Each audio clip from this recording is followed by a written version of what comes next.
आज हम डिस्कस करेंगे आइल्स का एक क्यू कार्ड जो कि है योर फेवरेट बुक। तो पहला सजेशन मेरा ये है कि ये टॉपिक अगर आपको मिलता है आइल्स टेस्ट में तो आपको इसमें ध्यान रखना है कि ऐसी बुक के बारे में आप बताइए कि जिसके बारे में आप जानते हैं, जिसके बारे में आप ज़्यादा बोल पाएंगे। कोई ऐसी बुक ना चूज़ करें जो अभी बहुत ट्रेंडिंग है और अभी लोग उसे पढ़ते हैं, कोई मोटिवेशनल स्पीकर ने लिखी है, पर आप ज़्यादा उस पर नहीं बोल पाएंगे तो ये गलत चॉइस हो जाएगा। इसलिए मेरा आपसे सिंसियर सजेशन है कि ऐसी बुक चूज़ करिए जिसके बारे में आप जानते हैं, जिसके ऑथर के बारे में आप जानते हैं, जो आपके कल्चर, आपके रिलीजन से रिलेटेड है। तो आई एम श्योर आपको जानना है इस क्यू कार्ड के बारे में। मैं थोड़ा हिंदी में और फिर इंग्लिश में भी आपको बताऊंगा कि इस क्यू कार्ड को कैसे अटेम्प्ट किया जाए। अगर आपको इस बारे में नॉलेज चाहिए तो आपको एक ही चीज़ करना है, आपको मेरे साथ पूरे वीडियो में बने रहना है। अभी तक अगर आपने मेरा चैनल सब्सक्राइब नहीं किया हो तो प्लीज़ सब्सक्राइब कर देना है। देखिए, शुरुआत ऐसे करिए कि I vividly remember 6 years ago my grandmother gifted me a book and this book became my favorite book। मुझे अभी भी याद है कि 6 साल पहले मेरी दादी माँ ने मुझे एक बुक गिफ्ट की थी और ये बुक मेरी फेवरेट बुक बन गई। That book was the Ramayana. वह बुक रामायण थी। अब देखिए, रामायण के बारे में जब आप बोलते हैं तो आपको द रामायण ज़रूर बोलना है, क्योंकि ये हमारा ग्रंथ है, ये हमारी रिलीजियस बुक है और रामायण के बारे में आपको बहुत सारी जानकारी है। आप इजीली इस टॉपिक को मैनेज कर पाएंगे। इसलिए मेरा सजेशन है कि अगर ये टॉपिक आता है, the book you like very much या योर फेवरेट बुक, तो you go for the Ramayana, you talk about the Ramayana। I have read this book several times and whenever I get surrounded by problems related to depression and frustration in life and get surrounded by catch-22 situations, I always read this book and I feel better। अब देखिए, depression और frustration आपको पता है और catch-22 situation का मतलब होता है बहुत ही मुश्किल समय, क्रिटिकल सिचुएशन। इसका आप यूज़ कर सकते हैं कि जब भी आप मुश्किलों में घिर जाते हैं तो इस बुक को आप पढ़ते हैं और आप बेटर फील करते हैं। This book tells us the story of lord Ram and Sita. It also gives us information about lord Hanuman and the demon king Ravana. ये बुक जो है राम और सीता के बारे में हमको बताती है और साथ में भगवान हनुमान और जो रावण हैं उनके बारे में भी काफ़ी जानकारी देती है।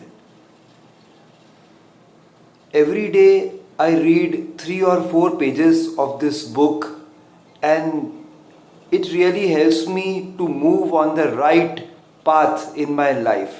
हर दिन मैं 3 या 4 पेज इस बुक के पढ़ता हूँ और ये बुक जो है मुझे जीवन में सही दिशा दिखाती है, सही राह पर चलने के लिए प्रेरित करती है।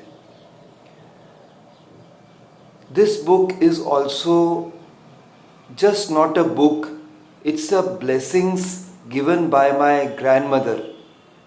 As my grand mother is no more in this world, so this book is very special for me. ये किताब सिर्फ एक किताब नहीं है, ये किताब मेरी दादी माँ के द्वारा दिया हुआ एक आशीर्वाद है। क्योंकि अब मेरी दादी इस दुनिया में नहीं है तो ये बुक और भी मेरे लिए बहुत स्पेशल हो गई है।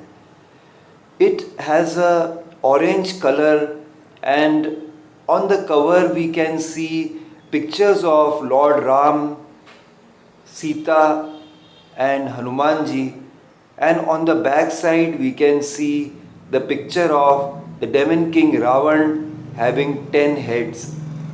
ये किताब जो है इसका कवर येलो कलर का है और इस पर भगवान राम और सीता की पिक्चर हमें दिखती है और साथ में हनुमान जी का भी पिक्चर दिखता है फ्रंट कवर पे। और पीछे की साइड आप देखें तो इसमें जो डेमन किंग है, मतलब जो रावण है, जो राक्षस था एक, उसका पिक्चर दिखता है, उसके 10 मुंह भी दिखते हैं।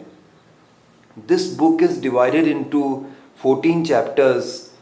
First 3-4 chapters discusses about the early life of Lord Ram. तो इस किताब में करीबन 14 चैप्टर्स हैं और जो पहले 4 चैप्टर्स हैं वो भगवान राम के बचपन के दिनों के बारे में हमको बताता है।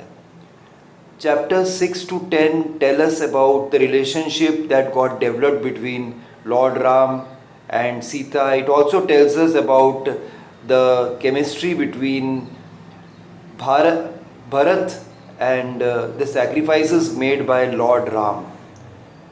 बाकी के जो चैप्टर्स हैं 6 से 10 तक वो हमें बताते हैं कि भगवान राम और सीता का कैसे संबंध बना और भरत जो है उसकी क्या भूमिका थी लॉर्ड राम के जीवन में और भगवान राम ने कैसे बहुत बहुत त्याग किया।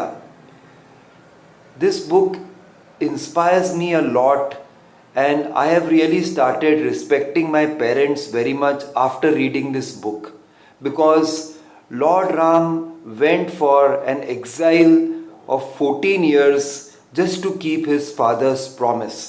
इस किताब को पढ़ने के बाद मेरे माता पिता के प्रति मेरा ध्यान रुझान बढ़ गया है और मैंने देखा कि इस बुक में लिखा हुआ है कि भगवान राम जो है वह अपने पिता की प्रॉमिस को पूरा करने के लिए 14 साल के वनवास पर चले जाते हैं। वनवास को कहा जाता है एग्जाइल।